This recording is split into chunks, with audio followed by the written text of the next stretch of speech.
అయి ఉంటుంది. Next one, ఎంత డిగ్రీస్ ఆఫ్ టిల్ట్ అయి ఉంటుంది చూడండి. The tilt of the earth axis is how many degrees, ఎన్ని డిగ్రీస్ టిల్ట్ అయి ఉన్నది? 23.5 డిగ్రీస్, 23.5 డిగ్రీస్ టిల్ట్ అయి ఉండడం జరుగుతుంది. Okay, next one 27th question, which hemisphere is tilted towards the sun on 21st June?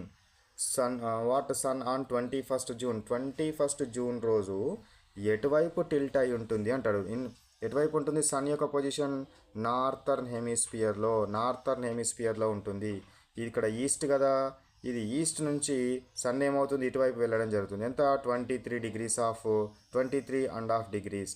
ఈ 23.5 డిగ్రీస్ ఇక్కడికి వెళ్ళినప్పుడు ఇక్కడ మ్యాక్సిమం డే ఉంటుంది. ఏముంటుంది? మ్యాక్సిమం డే కాబట్టి మినిమం ఏముంటుంది?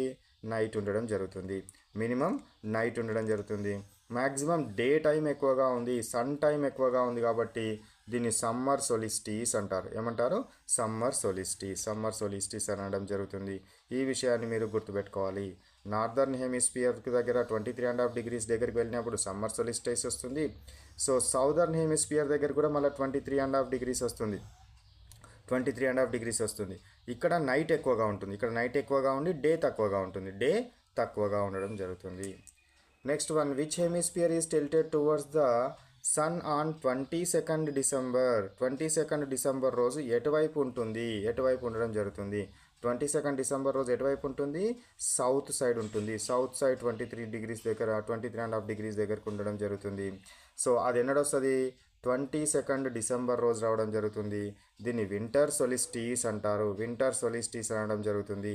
వింటర్ సోలిస్టిస్ రోజు ఏది ఎక్కువగా ఉంటుంది? నైట్ ఎక్కువగా ఉంటుంది, డే టైం తక్కువగా ఉంటుంది. నైట్ టైం ఎక్కువ ఉంటుంది, డే టైం తక్కువగా ఉండడం జరుగుతుందనే విషయాన్ని మీరు గుర్తుపెట్టుకోవాలి. Shortest day and longest night ఇక్కడ చూడండి, ఇట్లా ఈ ఫామ్లో ఇచ్చాడు. Shortest day and longest night ఉండడము జరుగుతుంది అనేది గుర్తుపెట్టుకోవాలి. Next one, what are the two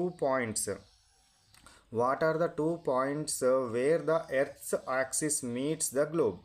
earth axis అనుకున్నాం కదా, ఇట్ సైడ్ ఎండ్ దగ్గర ఎక్కడ కలుస్తుంది ఎర్త్ యొక్క axis? This is the what north pole, this is what south pole. కాబట్టి ఎక్కడ కలుస్తుంది? అది నార్త్ పోల్ అండ్ సౌత్ పోల్లో కలవడం జరుగుతుంది. Earth axis will meet at what? North pole and south pole దగ్గర కలుస్తుందనే విషయాన్ని మనము గుర్తుంచుకోవాలి. Which hemisphere has more land? ఇప్పుడు మనకి ఎర్త్ ఉంది కదా, ఈ ఎత్తులో దిస్ ఈజ్ ద వాట్? ఈక్వేటర్కి నార్త్ వైపు ఉండేదాన్ని నార్దర్న్ హెమిస్పియర్ అంటారు, సౌత్ వైపు ఉండేదాన్ని ఏమంటారు? సౌదర్న్ హెమిస్పియర్ అంటారు. మరి ఎటువైపు ల్యాండ్ ఎక్కువగా ఉంటుంది అంటే నార్దర్న్ హెమిస్పియర్లో ల్యాండ్ ఎక్కువగా ఉంటుంది. సౌదర్న్ హెమిస్పియర్లో ఏది ఎక్కువగా ఉంటుంది?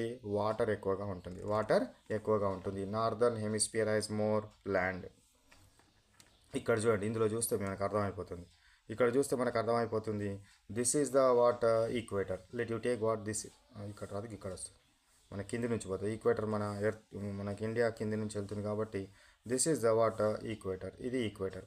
సో ఈక్వేటర్కి ఇటువైపు పై వైపు చూడండి, ఎర్త్ ఎక్కువగా ఉంటుంది. కింది వైపు చూడండి, వాటర్ ఎక్కువగా ఉంటుంది. వాటర్ ఎక్కువగా ఉండడము జరుగుతుంది. కింది వైపు అంటే సౌత్ వైపు, పై వైపు అంటే ఎటువైపు? నార్త్ వైపు. ఇది బ్లూ కలర్లో ఉండేదంతా వాటర్, ఈ కలర్ ఇదంతా ఏంది? ఎర్త్. కాబట్టి ఎర్త్ ఎక్కువగా ఉంటుంది అనేది గుర్తుపెట్టుకోవాలి. Next, which hemisphere has more water? Already we discussed southern hemisphere. ఇది గ్లోబ్ కనుక లేదా ఎర్త్ కనుక అనుకుంటే this is what? Equator. Up side ఉన్నది ఏంది? Northern hemisphere. డౌన్ సైడ్ ఉన్నది సౌదర్న్ హెమిస్పియర్. నార్థర్న్ హెమిస్పియర్లో ల్యాండ్ ఎక్కువగా ఉంటుంది. సౌదర్న్ హెమిస్పియర్లో ఏది ఎక్కువగా ఉంటుంది? వాటర్ ఎక్కువగా ఉంటుంది. ఏం ఎక్కువగా ఉంటుంది? వాటర్ ఎక్కువగా ఉంటుంది అనేది గుర్తుపెట్టుకోవాలి.